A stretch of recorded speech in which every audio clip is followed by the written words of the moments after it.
আসসালামু আলাইকুম বন্ধুরা। 29 রোজায় কি বিপদ ঘটলো চলুন আপনাদের সাথে শেয়ার করি। 29 রোজা ছিল আমাদের গ্রামের মসজিদে ইফতার দেওয়ার দিন। যেহেতু আমরা ঢাকাতে থাকি সেহেতু একদম লাস্টের দিনেই ইফতার দেওয়ার দিন ঠিক করা হয়েছিল, যেন আমরা ঢাকা থেকে যে ইফতারেও অংশগ্রহণ করতে পারি, আবার ঈদেও সামিল হতে পারি। যাই হোক, 28 রোজায় আমরা ঢাকা থেকে রওনা দিয়েছি এবং আলহামদুলিল্লাহ খুব ভালোভাবেই পৌঁছেছি।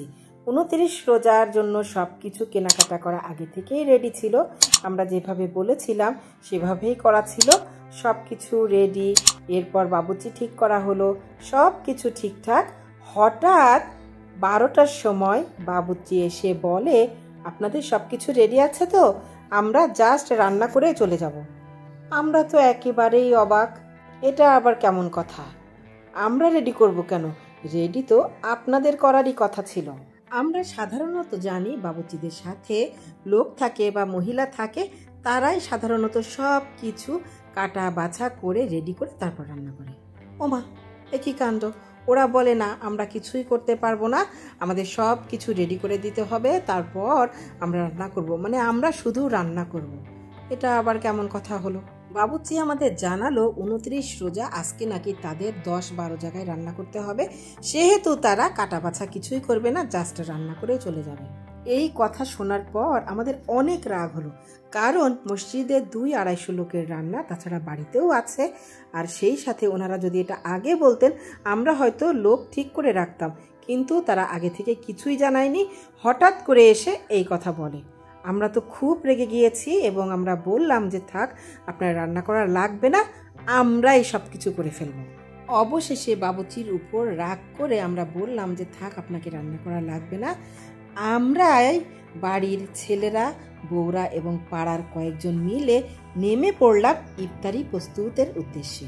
বন্ধুরা, সেই দিনের বা 29 রোজায় পরিবারের সকলে মিলে কি কি রান্না করলাম তার খণ্ডচিত্রই আপনাদের সামনে তুলে ধরেছি আজকে আমার এই ভিডিওর মাধ্যমে। সেই 12টার সময় সকলে নেমে পড়লো বিভিন্ন কাজ নিয়ে। কেউ পেঁয়াজ ছেলে, কেউ আলু ছেলে, কেউ শসা ছেলে, কেউ বেগুনির জন্য বেগুন কাটে। সে এক মহা উৎসব। আমরা তো বেশ ভয়েই সময় পার করছি।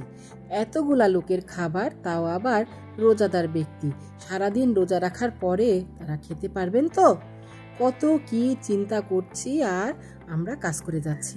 যাই হোক, সব কিছু ঠিকঠাক মতো আমরা করার চেষ্টা করছি, কিন্তু বিপদ ঘটল ডিমে। যে একটা ডিমও আমরা সিদ্ধ করার পর আস্ত ছিলতে পারছি না। কি করা যায়? লবণ দেই, ভালোভাবে ফোটাই, তারপরও ডিম সিদ্ধ হয় না। একটা ডিমও আস্ত খোসা ছাড়াতে পারছি না, এমনকি আমিও ফেল।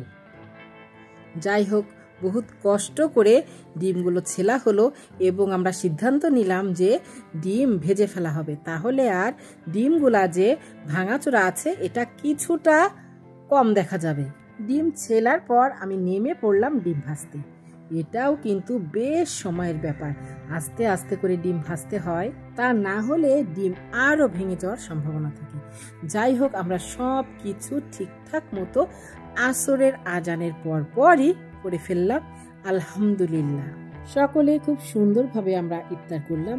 আর একদম শেষে, মানে সব ঝামেলা মেটার পর আমরা যখন বাসার সকলে মিলে আলোচনা করছি, তখন একটা জিনিসই আমাদের মাথায় ঘুরপাক খাচ্ছে, বা একটা জিনিসই আমরা চিন্তা করছিলাম, একটা জিনিস আমরা আলোচনা করছিলাম, সেটা হচ্ছে সকলে মিলে কাজ করলে বা একত্রিত হয়ে কাজ করলে কখনোই আপনি পেছনে পড়ে থাকবেন না, বা যে বিপদে আসুক না কেন সকলে মিলে আমরা যদি সেটার সমাধান করার চেষ্টা করি, তাহলে কিন্তু খুব সহজে আপনাদের সেই বিপদ থেকে উদ্ধার পাওয়া সম্ভব।